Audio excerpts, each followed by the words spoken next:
আসসালামু আলাইকুম। মোহাম্মদ জসিমউদ্দিন, অবসরপ্রাপ্ত প্রধান শিক্ষক, রাবেয়া বানান ভূঁইয়া বালিকা উচ্চ বিদ্যালয়, শালদা নদী, কসবা, ব্রাহ্মণবাড়িয়া। আজকে আমার বিষয় হচ্ছে দশম শ্রেণীর জীববিজ্ঞানের দ্বিপদ নামকরণ নিয়ে আজকে আলোচনা করব। ইতিমধ্যে আমরা শ্রেণীবিন্যাস নিয়ে আলোচনা করেছি।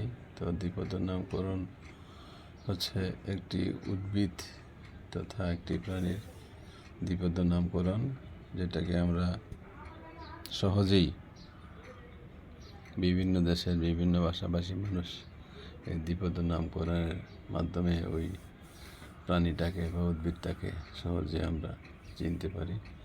তো দ্বিপদ নামকরণ করার জন্য আন্তর্জাতিক নিয়ম নীতি মেনে জীবের বৈজ্ঞানিক নামকরণ নির্ধারণ করা হয়।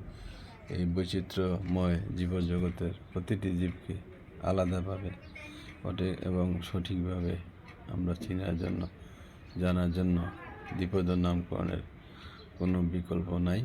একটা বৈজ্ঞানিক সংস্থা আছে ICBN, যেটা হচ্ছে international code of botanical nomenclature, আর ICZN হচ্ছে international code of botanical zoological nomenclature কর্তৃক স্বীকৃত। নিয়ম অনুসারে প্রকৃতপক্ষে এই কোড পুস্তক আকারে লিখিত একটি দলিল। নামকরণ ল্যাটিন শব্দে হওয়ায় কোনো জীবের বৈজ্ঞানিক নাম সারা বিশ্বে একই নামে পরিচিত হয়। 1753 সালে সুইডিশ বিজ্ঞানী ক্যারোলাস লিনিয়াস এই বইটি রচনা করেন। বইটি উদ্ভিদ বিজ্ঞানের এক গুরুত্বপূর্ণ অধ্যায় সূচনা করে, কারণ এর প্রকাশনার মাধ্যমে তিনি দ্বিপদ নামকরণ, গণ এবং প্রজাতি ধাপগুলি ব্যবহার করেন। লিনিয়াসের এই দ্বিপদ নামকরণ পদ্ধতি নিঃসন্দেহে একটি চমৎকার উদ্ভাবন। এই পদ্ধতি অনুযায়ী প্রতিটি জীবের নামকরণ ল্যাটিন ভাষায় কিংবা ল্যাটিন ভাষার মতো করে উপস্থাপন করতে হবে। যেমন সম্প্রতি নতুন প্রজাতির এক ব্যাঙ আবিষ্কার করছেন, যা কেবল ঢাকায় পাওয়া যায়। ব্যাঙটির বৈজ্ঞানিক নাম হচ্ছে জেকোরিয়ান ডাকা। ঢাকা বিশ্ববিদ্যালয়ের প্রাণীবিদ্যা বিভাগের প্রতিষ্ঠাতা কাজী জাকের হোসেন এর প্রতি সম্মান দেখিয়ে এই গণের নামকরণ জাকেরানা রাখা হয়েছে। বৈজ্ঞানিক নামের দুইটি অংশ থাকবে। প্রথম অংশটি গণ, দ্বিতীয় অংশটি প্রজাতি। লেবিও রুহিতা এটি রুই মাছের বৈজ্ঞানিক নাম। এখানে লেবিও গণ, রুহিতা হইল প্রজাতি। জীবজগতের প্রতিটি বৈজ্ঞানিক নামকে অনন্য হতে হবে, কারণ একই নাম দুটি পৃথক জীবের জন্য ব্যবহারের অনুমতি নেই। বৈজ্ঞানিক নামের প্রথম অংশের প্রথম অক্ষর বড় অক্ষর হবে এবং বাকি অক্ষরগুলি ছোট অক্ষর হবে, এবং দ্বিতীয় অক্ষরটির নাম ছোট অক্ষর দিয়ে লিখতে হবে। যেমন পিএস লিখলে এরকম, এলিয়াম, সিপিয়া এরকম। বৈজ্ঞানিক নাম মুদ্রণের সময় সর্বদা ইটালিক অক্ষরে লিখতে হবে। যেমন ধান, কাতল মাছ। হাতে লেখার সময় গণপ্রজাতিক নামের নিচে আলাদা আলাদা দাগ দিতে হবে।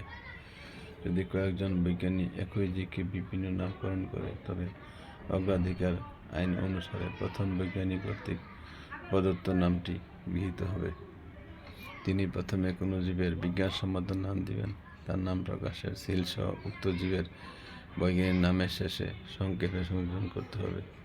যেমন হোমোসেপিয়েন L 1758 এরকম। লিনিয়াসের নামের সংক্ষিপ্ত রূপ, তবে দৈনন্দিন গবেষণা এবং পাঠে এতটুকু সময় লেখা হয় না। এভাবে বিভিন্ন প্রাণী এবং উদ্ভিদের বৈজ্ঞানিক নাম ওই সংস্থা কর্তৃক নির্ধারণ করা হয়। তো দ্বিপদ নামকরণের ফলে আমরা বিভিন্ন ভাষাভাষীর মানুষ এবং বিভিন্ন দেশের মানুষ আমরা একটা বস্তুকে সহজে চিনতে পারি। যেমন কাঁঠাল গাছের নাম মেহগনি গাছ, পাট, ধান, কোনো ব্যাঙ, ইলিশ, মৌমাছি, আরশোলা, কোনো ব্যাঙ, এগুলির নাম আমরা যদি অন্যান্য কান্ট্রিতে বলি, তারা এই বিষয়টা, এই জীবটা সম্পর্কে মোটামুটি একটা ধারণা দিতে পারবে। সবাইকে সহজে এবং সংক্ষেপে জানার জন্য দ্বিপদ নামকরণের বিকল্প নেই। দ্বিপদ নামকরণের মাধ্যমে আমরা বিশাল প্রাণীজগৎ এবং উদ্ভিদ সম্পর্কে আরও ব্যাপকভাবে ধারণা লাভ করতে পারলাম।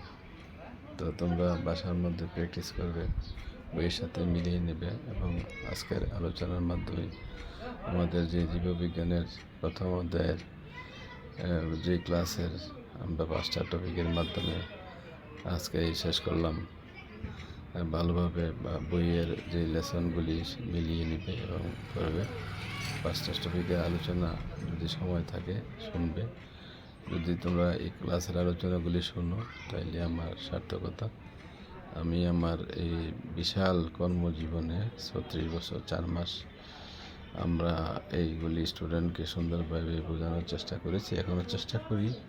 তবে আমি সার্থক হব যদি তোমরা এগুলিকে প্র্যাকটিস করো এবং আমার ভিডিও দেখো। আমার উৎসাহ বা অনুপ্রেরণা বাড়বে এবং কাজের প্রতি আপনার বৃদ্ধি বাড়বে।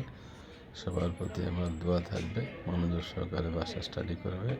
সবাইকে আবারও ধন্যবাদ জানিয়ে শেষ করছি। আসসালামু আলাইকুম।